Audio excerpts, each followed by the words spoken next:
लोकसभा चुनाव है, तो ये घटना हुई, इसका कितना असर पड़ेगा? देखिए, लोकसभा के चुनाव के नजरिए से मैंने पहले भी कहा है और कैमरे पर कहा है कि नीतीश बाबू अगर महागठबंधन में लड़ते तो उनको 5 सीट भी नहीं आने वाला था। ये तो लोगों को पता था।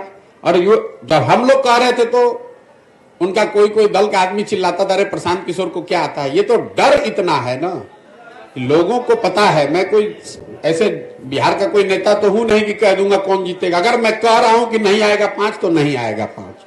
इसी डर से पहले तो भागे, उनको मालूम था भी खाता नहीं खुलने वाला है, तो भागे भाजपा में।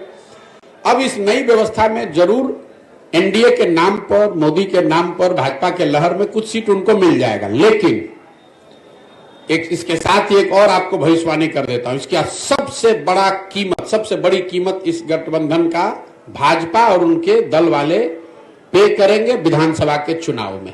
लोकसभा में नहीं, लेकिन भाजपा को इसकी बहुत बड़ी कीमत चुकानी पड़ेगी आने वाले विधानसभा चुनाव में। क्योंकि जो भाजपा का समर्थक है, जो उनका वोटर है, नेता है, काडर है, आज उसके पास कोई जवाब नहीं है कि आखिर आप जिस नीतीश कुमार को आपने एक बार 2020 में थोपा, तब भी आपके 75 एमएलए थे, इनके 42 थे, आप क्यों नहीं मुख्यमंत्री बने? क्यों नहीं बिहार को सुधारने का जिम्मा लिया?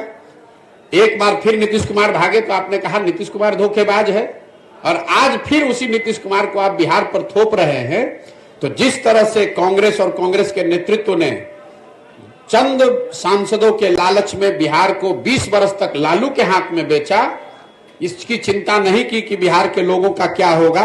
10, 15, 20 सांसद हमारे जीत के यूपीए के आते रहे। लालू जी अगर पूरा बिहार लूट कर बर्बाद कर रहे हैं तो कोई चिंता नहीं थी सोनिया गांधी को, कोई चिंता नहीं थी कांग्रेस की लीडरशिप को।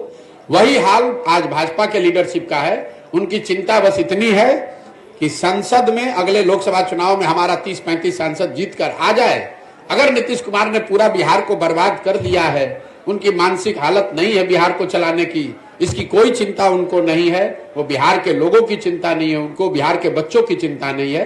तो लोकसभा में तो असर नहीं दिखेगा ज्यादा, लेकिन विधानसभा में भाजपा को बहुत बड़ी कीमत इसकी चुकानी पड़ेगी। और आप इस वक्तव्य को नोट करके, रिकॉर्ड करके रखिए। अगर न हो तो मेरी गर्दन आप पकड़ लीजिएगा।